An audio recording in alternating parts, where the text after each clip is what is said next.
मई 2024 को lower Dibang valley जिले के कोरोनू पोस्ट ऑफिस में एक घटना घटी, जहां मिस्टर मिलो रिकी नाम के एक व्यक्ति ने कथित तौर पर अपनी सहकर्मी मिस तदार सुम्पी के साथ यौन उत्पीड़न और हत्या करने का प्रयास किया।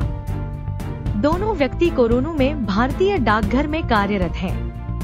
पीड़िता ने बताया कि रिकी ने काम के घंटों के बाद चाकू और पेचकस सहित कई तेज वस्तुओं का उपयोग करके उस पर हमला किया, जिससे कई चोटें आईं।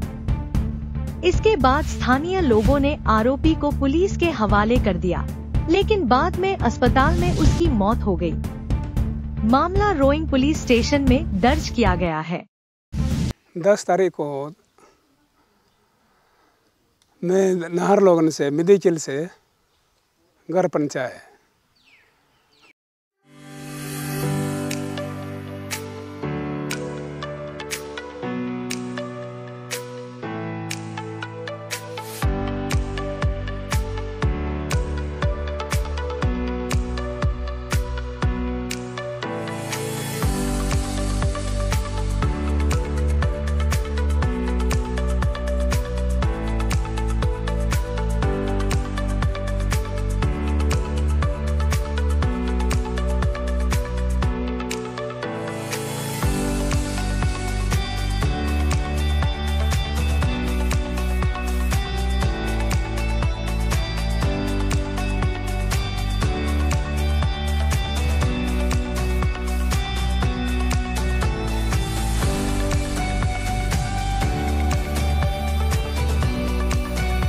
घर पंचायत तो एक अननोन ना मोबाइल मेरा ये में कॉल आया है, तो अब रिसीव किया है तो मेरा बेटी का है।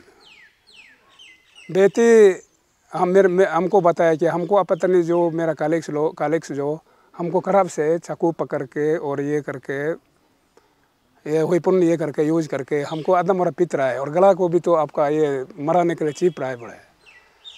तो मैंने अरे तो रोहंग में तो मेरा आदमी नहीं है, मैंने मेरा ये को बेटा को जो हमको अननोन ये से नंबर से दिया था, उसको मेरा बेटा को हम दे दिया। तो बेटा ने आपका यहाँ में उसका ये कॉलेज पढ़ते समय में उसका एक दोस्त है, तो उसको ये कॉल कर दिया है। अच्छा मेरा बेटी को मेरा दीदी को सीरियसली इतना सीरियस इंजोर है, आप ये इतना रो के हमको बता रहा है, आप जाके थोड़ा उसको रेस्क्यू कीजिए बोल के ना। तो उसका दोस्त आपका ये वो पोस्ट ऑफिस कोरोनू उधर में गया, वो जाके देखा तो उसका तो आपका सेंसलेस हो गया। पूरा बदन आप लोग देखिए पूरा गाँव है, माथा में भी तो पूरा ये है, और ये सब जगह में आपका खून है बोला, खून कर दिया बोला है। तो उसको ये वो भाई जो वो लड़का को लेके आपका मिदीचिल में आए, क्या बोलता है वो पुलिस थाना में, मिदीचिल से पुलिस थाना में लेके आया बोला है। उसमें आप लोग अच्छा से सुनिए, अभी वो बचाने वाला को अभी पुलिस पीछे कर रहा है। उसमें क्या बताएगा। और मेरा बेटी तो आपका ये अभी तक तो आपका पूरा पेन और खाना नहीं खा रहा है, बदन पूरा कमजोर हो रहा है। उसमें मैं क्या बोलूँ, आपका गलती कुछ भी आर्गूमेंट नहीं है, कुछ भी ये नहीं है, आपका ये झगड़ा होगरा नहीं है, डायरेक्ट ये अटेम्प्ट तो ये कर दिया, मर्डर कर दिया, अटेम्प्ट तो रेप कर दिया। उसमें आपको जितना ये पॉइंट है, हम तो ये यहाँ में परसों रात को आया है, और जो पॉइंट है बेटी डिटेल को बता देगा। हम जब सीतानगर पहुंचा था तो उसमें मेरा पापा का कॉल आया था।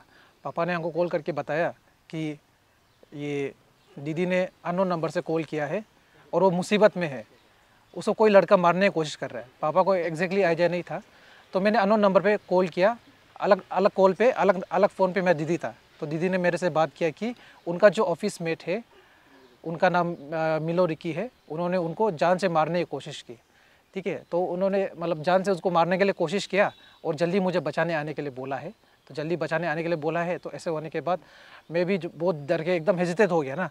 Obviously as being a brother मैं तो बहुत it was a very shocking मतलब मेरे लिए जानना ये चीज़ बहुत शॉकिंग था and I was terribly shocked. इसके बाद मैंने अपने फ्रेंड को मुझे याद आया कि मेरा कोई रोइंग में भी फ्रेंड है, तो रोइंग में तो मैं किसी को जानता नहीं, मेरा बस एक ही फ्रेंड है। तो मैंने उनको से सीधा कॉल लगाया, मैंने उनसे बात किया कि जल्दी से अर्जेंट हेल्प की ज़रूरत है मेरे दीदी को, तुम जाके वो करो। तो 2-3 कॉल और उसको प्रेशराइज़ करने के बाद वो जाने वाला था, और प्रेशर करके एक्स्ट्रा प्रेशर करने के बाद मैंने उनको भेजा और वो जाके मेरी दीदी को रेस्क्यू करके लाए। वो जो रेस्क्यू करके भी लाया, उसके एक्यूज़ को भी वो साथ में लेकर आया। उसके लिए मैं उनको, जिनके वजह से मेरा दीदी अभी थोड़ा सा भले ही अनस्टेबल कंडीशन में है, लेकिन थोड़ा सी still recovering and I'm still thankful to my friend and his family. मेरा नाम तादर सुम्पी है ना, और मैं विक्टिम हूँ। तो 10 मई में हम ड्यूटी करने गया था। उसके बाद कोरोनू पोस्ट ऑफिस में हम काम करते ना, तो वहाँ ऐसे हुआ था कि हम लोग का पोस्ट ऑफिस एक डेजिग्नेटेड बिल्डिंग है बल्कि नहीं है, वहाँ एक क्वार्टर है फॉरेस्ट लाइन में। एक क्वार्टर का फर्स्ट रूम को हम लोग ऑफिस जैसे यूज़ करता है, जहाँ वो एक्यूज्ड मिलो रिकी रहता है ना, और वो ब्रांच पोस्ट मास्टर है वही का ही। तो हम लोग अपना काम कर रहा था। उसके बाद तो मेरा काम ख़त्म होने के बाद जब हम निकल रहा था 1 बजे के आसपास, तो वो हमको रुकाए वहाँ। वो हमको बोला है, वो दरवाज़ा में खड़ा हो गया। उसके बाद वो बोला है, तुम रुको, हमको तुमसे बात करना है बोल के। उसके बाद वो पूरा एग्रेसिव हो गया, अचानक से कांपने शुरू हो गया। उसके बाद हमको अटैक कर दिया, सीधा से डायरेक्ट बॉक्सिंग मारने शुरू हो गया। हम हेलमेट पूरा पहन के था, हम क्योंकि जाने वाला था ना, तो मेरा हेलमेट उड़ गया। उसके बाद वो हमको पंच मारने शुरू हो गया, तो हम गिर गए। हम बोले, अरे रिकी तुम क्या कर रहे हो बोल के। उसके बाद हम हेल्प के लिए भी चिल्ला रहा था, तभी कोई नहीं आए। तभी वो गला में मेरा चाकू रख दिया। उसके बाद वो हमको बोले कि और चिल्लाओ, तुम्हारा गला में चाकू है बोल के। तो हम जान गया था कि ये एक मतलब ये हमको मराने वाला है ये लड़का बोल के। इसलिए हम सीधा सॉरी मांगने शुरू हो गया था कि आया हमको माफ़ कर दो, हम कुछ भी जो भी अगर गलती किया है प्लीज़ हमको माफ़ कर दो, हम कुछ भी नहीं करेगा बोल के। तभी वो हमको स्टेप करने कर रहे। उसके बाद चाकू से ही हम लोग पूरा गिर गया था। हम रुकाए उसका चाकू घोंपने वाला को भी। उसके बाद चाकू जब हट गया तो तभी वो मेरा गला को यहाँ में ठीक पकड़ के वो हमको चोक करने का रहा था। तो मेरा पूरा सांस ही रुक गया था। उसमें भी हम ठीक से हटने कोशिश किया, हम उसको फाइट करने के। तो हम उसको बोले कि आया रिकी प्लीज़ मत करो ये सब, क्या कर रहे हैं बोल के, हम माफ़ करो बोले। पर भी वो हमको बोल रहे कि अभी तुमको डर लग रहा है हमसे, अभी तुम डरने शुरू हो रहे हैं हमसे बोल के। उसके बाद हम भागने के, तो वहाँ हमको चाकू से फिर घोंपने करने के बाद वहाँ हमको बाल खींच के ले गया। उसके बाद अपना रूम वहीं में, क्योंकि वही क्वार्टर में वो रहता है, तो अंदर रूम ले गया। उसके बाद हमको बिस्तर में फेंक दिया। उसके बाद वो मेरे साथ गलती चीज़ करने का कोशिश कर रहा था, उसमें भी हम उसको फाइट ऑफ किया है, हम उसको हटाया है। उसके बाद हम लोग नीचे में आ गया, तो वो हमको पिन डाउन करके रखा है। पिन डाउन करके रखने के बाद उसमें वो हमको, तो मेरा चश्मा लोग भी पूरा टूट गया था वही फाइट में, तसल में क्या क्या हो के चश्मा लोग टूटने का, हमको कुछ दिखाई नहीं दे रहे। पर वो कुछ सामान लोग लिया है, उससे वो हमको माथा में मारने शुरू हो गए, यहाँ जहाँ था हमको कुछ दिखाई नहीं दे रहा। हम इतना रोकने किया है। उसके बाद फिर वो पता नहीं कहाँ से एक स्क्रू ड्राइवर था उसके हाथ में, स्क्रू ड्राइवर मेरा गला में रख दिया, ये यहाँ में ठीक। उसके बाद एक हाथ में उसका साथ वो प्लस बोलते सामान कुछ वो था उसके ये हाथ में। उसके बाद ठीक उसमें हम फिर वापस बैक कर रहा था कि प्लीज़ देखिए हमको जाने दो ना, कुछ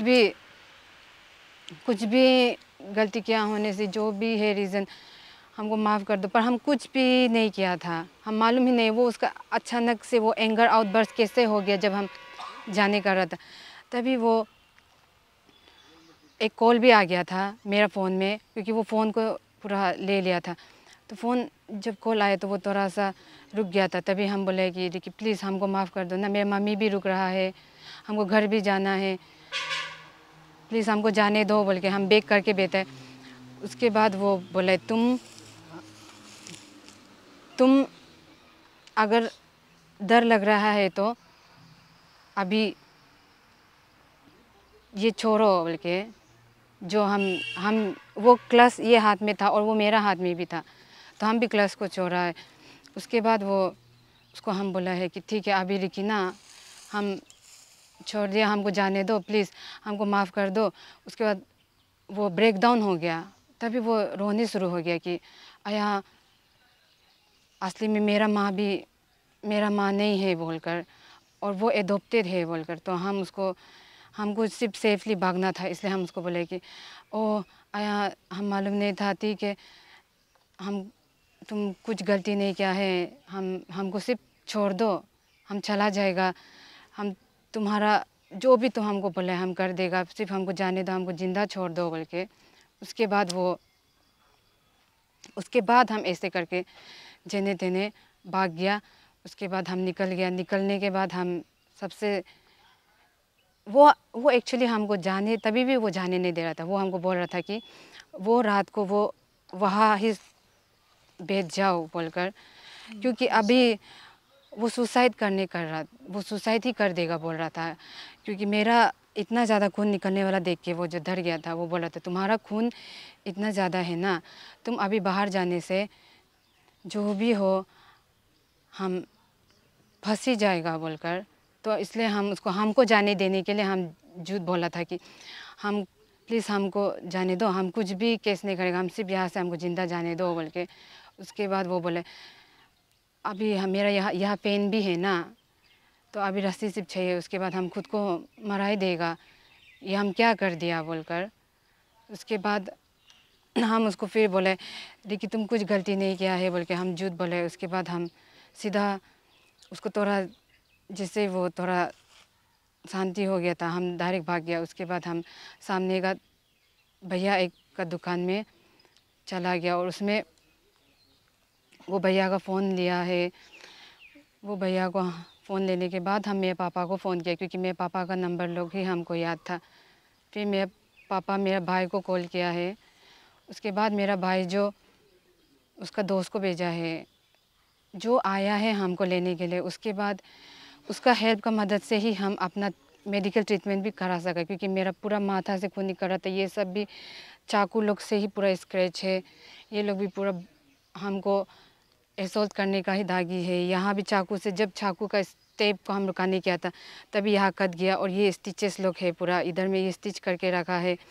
ये भी वो दांत से ही काटा वाला है। जब हम उसको रोकने के लिए उसका शकल तेलने का रहा था तभी वो दांत से काट दिया था। बदन में मेरा पूरा दागी घाव ही घाव है। हम गला का भी पूरा स्वेलिंग हो गया, हम अच्छा से खाने भी नहीं सकते हैं। हम आज सुबह भी सूप ही पिया है, हम सिर्फ लिक्विड ही खा पा रहा है। आप लोग नहीं सोच सकते, मतलब हम कितना फ़ाइट किए खुद के लिए कि हम यहाँ से ज़िंदा निकलेगा बोल के। इसलिए हम बहुत थैंकफुल है कि ये मेरे भाई का दोस्त आके हमको वहाँ से ले गया है। से कुछ रिश्ता नाता नहीं है वो लड़का का, पर क्योंकि मेरे भाई का दोस्त का दीदी लगता है हम, इसलिए वो हमको ही बचाने के लिए लेने आया है। वो लड़का को कुछ भी नहीं जानते, कभी भी नहीं जानते, कभी मिला भी नहीं, स्पीड से मेडिकल चेकअप कर पाए। उसके बाद एक्यूज़ को भी उसने जेल में दे दिया। उसके लिए आई एम सो थैंकफुल कि उन लोगों का परिवार हम लोग को अच्छा से पूरा मदद किया है बोल के। तो क्या बोलेगा, मेरा ये रिक्वेस्ट है किसी भी बेटी का साथ इसे ना हो, स्पेशल मदर लोग, ये जो मेरा बेटी का साथ आज हुआ, आप लोग का बेटी का साथ भी होगा। बेटी अभी भी इसका हालत पूरा ये फुल ऑफ ब्लड है पीछे। उस दिन फ्राइडे से आज तक, आज संडे, इसका खंगी मारने से काना ब्लड, ये गला को चिपके इसमें पूरा चाकू को मार के ये हाथ लोग आप लोग दिखे। इसलिए सारी मदर को मैं रिक्वेस्ट करता हूँ कि इस प्रॉब्लम को आप लोग सारे हमें साथ दे। मेरा बेटा का फ्रेंड रेस्क्यू करने गया तो बेटी को उठाया, मेडिकल तुरंत ट्रीटमेंट के लिए ले गया। फुल ऑफ बॉडी ब्लड को देख के दीदी को डर गया। फिर जो एक्यूज को पुलिस को तारीख जमा दिया। फिर इन एक्यूज को जमा करके वो फिर एक्यूज को हेल्प करने वाला बेटा को फिर पुलिस लोग वांटेड अरेस्ट करेगा बोल के कर रहा है। मेरा हिसाब में ये भी क्या लो है। बेटी को कॉलेज लोग लड़की को रेप करेगा, सोच के बाद में नहीं सका तो अटेम्प्ट टू मर्डर, लाइफ खत्म कर देगा बोल के करने वाला को इसको हेल्प करने गया, इसी को फिर ये लोग जेल में छोटा बेटा को डाल दिया। फिर इसका 1 सेकंड बेटा को फिर वांटेड कर रहा है जेल में, इसे ना हो।